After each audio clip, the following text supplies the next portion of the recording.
Fala, segundo ano, tudo bem com vocês? Bom, tá aqui agora para vocês a resolução da atividade de calorimetria para entrega hoje, no dia 24, tá bom? Então, eu vou ler a questão com vocês, as questões, e a gente resolve uma a uma, beleza? Vamos lá, ó. Questão número 1.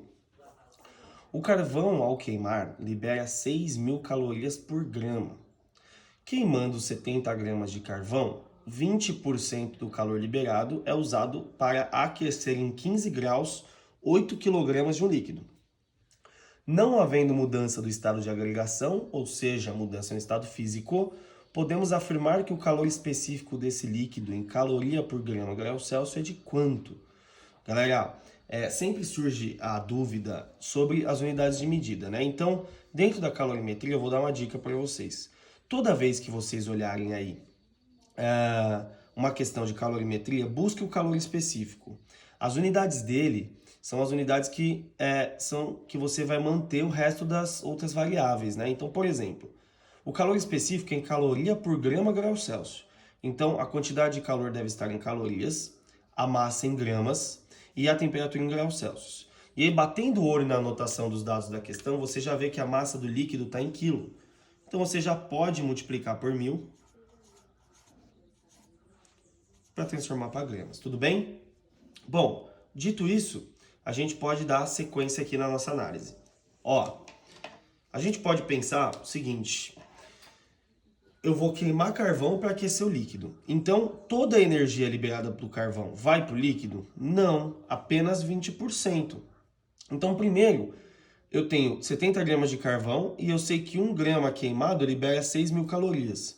Vamos ver quantas calorias o carvão consegue liberar no total, tá bom? Então, vamos lá, ó. Se eu sei que 1 grama queimado me libera 6.000 calorias e que eu tenho um total a ser queimado de 70 gramas, eu tenho um valor X em calorias a ser descoberto aí de energia liberada pela queima do carvão.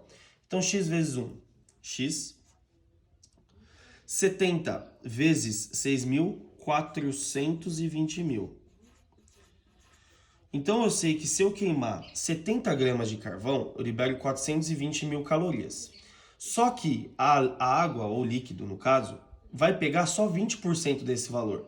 Então, vamos ver quanto que é 20% de 420.000. Eu sei que 420.000 calorias é o meu 100% liberado de energia. Eu quero saber quanto que é 20%. Então, x vezes 100x, 100x. 420.000 vezes 20.000 me dá aí 1, 2, 3, 4. Aqui eu tenho 1, 2, 3, 4, 5. 1, 2, 3, 4, 5. Isso aqui é 8.400.000 calorias. Posso cortar 2 zeros com 2 zeros. Então, o nosso X, que é a energia que o líquido vai absorver, é de 84.000. 84.000 calorias é o que o líquido consegue pegar para si. Portanto, se o líquido não vai mudar seu estado físico, eu posso pensar na quantidade de calor sensível, Q igual a mc delta θ. Quantidade de calor que o líquido vai absorver, 84.000. Quanto de massa tem esse líquido? 8.000. Calor específico é a pergunta, e eu sei que esse valor vai elevar em 15 graus a temperatura do líquido. Então, eu posso cortar aqui já, ó, quer ver? Eu posso cortar 3 zeros com 3 zeros, certo? Ficamos com 84 igual a Czinho vezes 8 vezes 15. Então, 84 igual a 8 vezes 15, 120. 120 Czinhos. Então, 120 vai dividindo lá. Calor específico será calculado como 84 sobre 120. 84 sobre 120 dá um valor de 0,7 calorias por grama vezes grau Celsius. Beleza, galera? Esse aqui é o calor específico do líquido que estamos analisando. Vamos ver a questão de número 2? Questão número 2. Um refrigerante sem açúcar indica nas informações nutricionais do seu rótulo que contém 1 quilocaloria, que é igual a 1000 calorias. Uma pessoa de massa 50 quilos ingere o conteúdo completo desse refrigerante, ou seja, vai inserir dentro do seu corpo 1000 calorias. Suponha que toda a qualidade de calorias seja ingerida, utilizada exclusivamente para aumentar a temperatura da pessoa. Considerando o calor específico do corpo humano igual a 0,8, qual a variação de temperatura da pessoa? Vamos ver então, quando ela toma esse refrigerante, quanto de variação de temperatura corporal ela possui, tudo bem? Então vamos lá, ó. Sabemos que o refrigerante possui 1000 calorias de energia a ser fornecida para o seu corpo. Sabemos que será ingerido aí 50 kg deste material. Seu calor específico é 0,8, quanto que variou de temperatura? Bom, ele já me deu a quantidade de calor, só que lembre-se, olha as unidades do calor específico, ó. 0,8 calorias por grama grau Celsius, então tem em grama. Esses 50 quilos tem que ser multiplicado por 1000. Isso aqui será 50.000 gramas de massa, ok? Então vamos lá. Eu sei que o nosso corpo não vai mudar o estado físico. Então, de novo, temos aí quantidade de calor sensível. MC, delta, teta. Tudo bem? Quanto de energia o refrigerante vai fornecer para mim? 1000 calorias. Então, 1000 igual. Massa do corpo, massa a ser ingerida, desculpa, 50.000. Calor específico do corpo, 0,8. E a variação de temperatura é o que queremos descobrir. Então, já podemos cortar aqui 3 zeros com 3 zeros. Fica 1 igual a 50 vezes 0,8. Delta teta, desculpa. Dito isso, vamos lá. 50 vezes 0,8 é 40. Então, delta teta será 1 dividido por 40. 1 dividido por 40, 0,025 graus Celsius é o que o corpo consegue variar de temperatura. Beleza, galera? Então, questãozinha bem simples, uma questão de aplicação com uma mudança de unidade de medida, ok? Vamos ver agora a questão de número 3.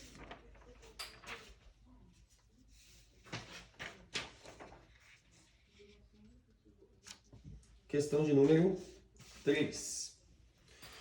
Vou ler para vocês aqui, ó.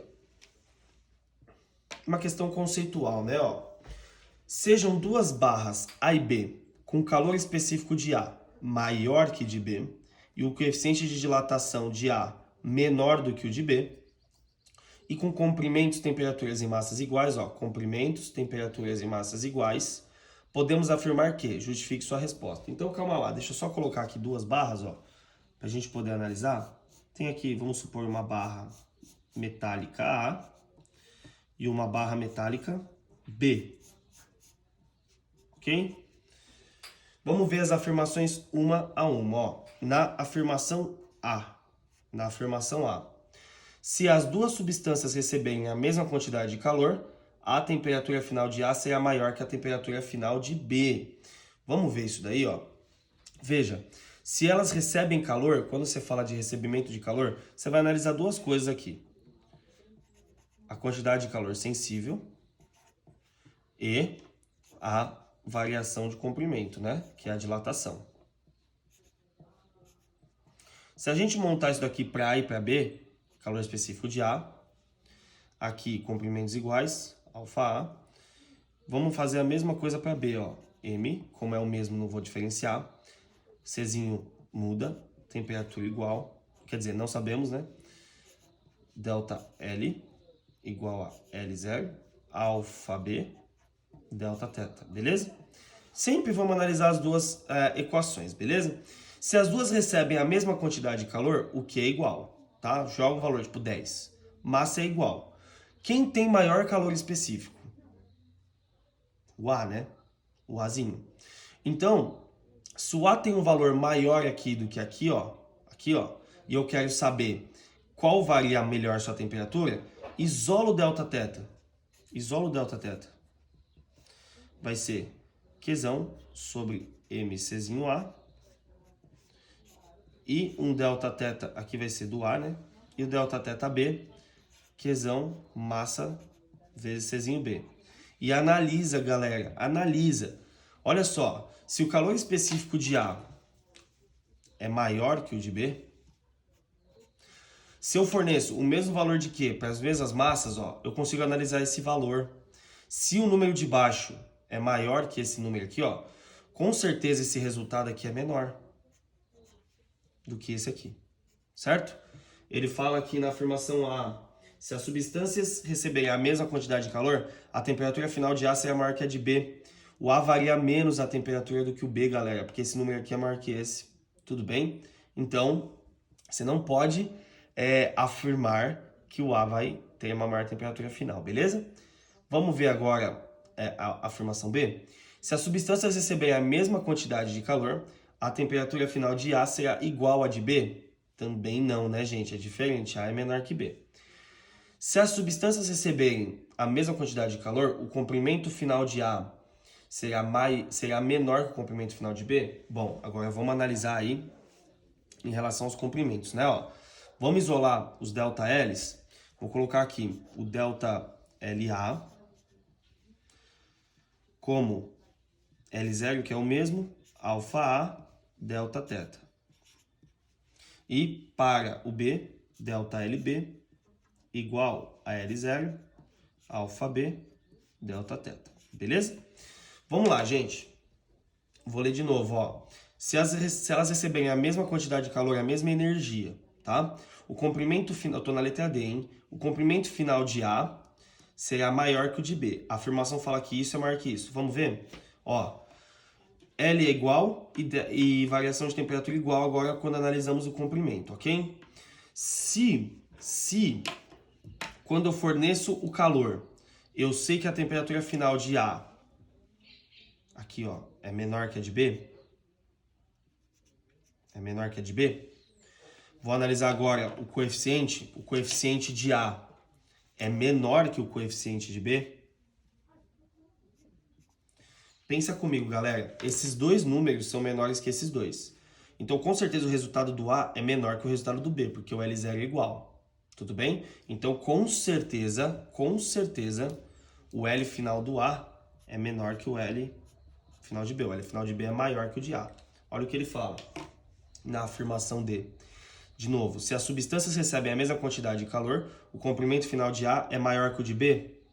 Não, né, galera? Tá errado também. Vamos ver aí? Se a substância A receber uma quantidade de calor menor que a quantidade de B, o comprimento final de A será igual ao de B. Vamos ver? Se o A receber um menor calor do que B, menos calor do que B, ele está falando que o comprimento de A será maior que o de B. Pensa um pouquinho, galera. Ó, vamos supor essas duas barras e o Qzão como a quantidade de energia sendo fornecida, ok? Para analisar a afirmação E. Na questão, fala que A recebe uma quantidade menor. Então, A recebe calor e B também. Só que o A é menor que o B. Então, se ele recebe menos calor, vai ter menos vibração de moléculas, de partículas. Portanto, menor temperatura. Tudo bem? E aí fala que o comprimento final de A será igual ao de B. O de B, ele está recebendo maior calor. Concorda? Então, com certeza, as partículas dele vibram mais. Se as partículas dele vibram mais, a temperatura é maior. Se a temperatura é maior, significa que o comprimento também é maior. Beleza? Então, a afirmação E está errada. Logo, a afirmação correta para a nossa situação aí, ó. Vamos ler de novo a afirmação B. Se as duas substâncias receberem a mesma quantidade de calor, a temperatura final de A será igual à de B. Bom, recebendo a mesma quantidade de calor, como vimos aqui A é maior que B, né? Mas se for igual a quantidade de calor, como a gente pode analisar em relação ao calor específico? Veja, o calor específico do A é maior que o do B. Se o Q é igual, Eu só posso supor que as temperaturas variam da mesma forma. Beleza, galera? Então, afirmação correta, afirmação B. Quando a gente analisa temperatura juntamente com comprimento. Vamos ver agora a questão número 4. Numa atividade de laboratório, Fábio aquece um corpo com o objetivo de determinar sua capacidade térmica.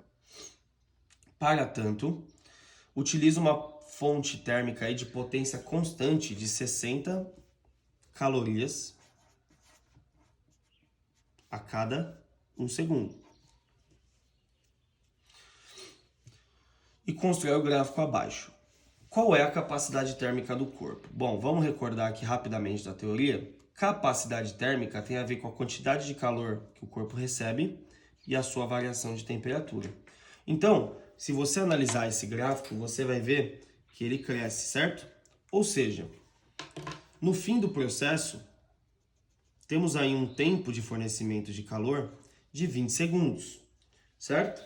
E aí temos uma temperatura aqui de 60 graus Celsius.